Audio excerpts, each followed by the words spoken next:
You've spoken a lot during this press conference about Pierre Poilievre, and you've used multiple answers to kind of go after him and his policies.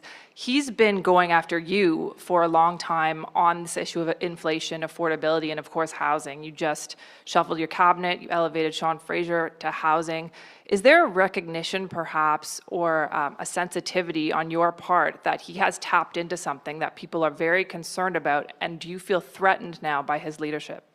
No, what is of concern to us is the fact that there are so many people having trouble making ends meet.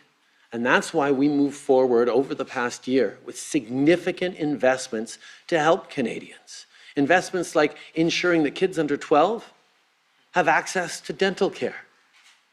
And let's pause on that for a second, because that's something that is making a huge and real difference. We're talking hundreds of thousands of families who sent their kids to the dentist for the first time over the past year.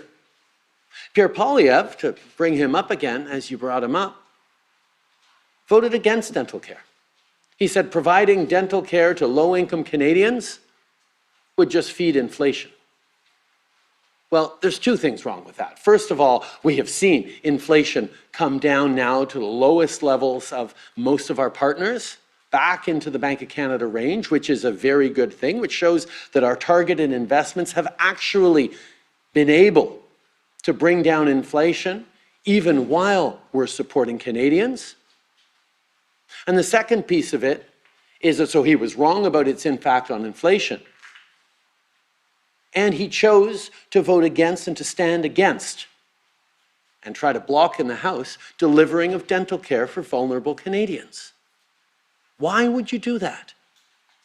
Why would you say that dental care is fine for MPs and their families, and it's not inflationary for people to send their kids to the dentist if you have money to do it, but to let low-income people and people who are otherwise struggling have kids with a brighter smile and vote against that in the name of protecting from higher inflation when inflation has steadily been going down? That's him making baseless arguments, completely disconnected from fact, but playing on the very real fear, anxiety, and frustration that people are out there. That yes, there are challenges around the cost of living. But you don't solve problems by scaring people, by stirring up anger. He's hoping that he's going to be able to get votes out of it, but that's not how you build a stronger economy. Confident communities, confident countries invest in themselves. His solution on anything is cut housing supports, cut dental supports, bring forward a two-tier healthcare. You haven't heard him talk about the investments we're making in healthcare because he doesn't want to have anything to say about that. Because these are real measures that are going to be helping Canadians. His answer to everything is cuts and be angry. That's not Canada. That's not how we build a stronger future. That's not how we've gotten through the challenging times we've had in the past.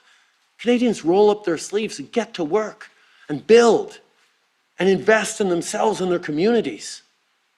That's what we do. We partner with people. We don't pick fights with mayors. That's where the anger that he is drumming up is dangerous for Canadians who would much rather work hard and build a strong future than throw up their hands and say, oh, it's all terrible, it's all broken, let's all stay home. No, that's not who Canadians are.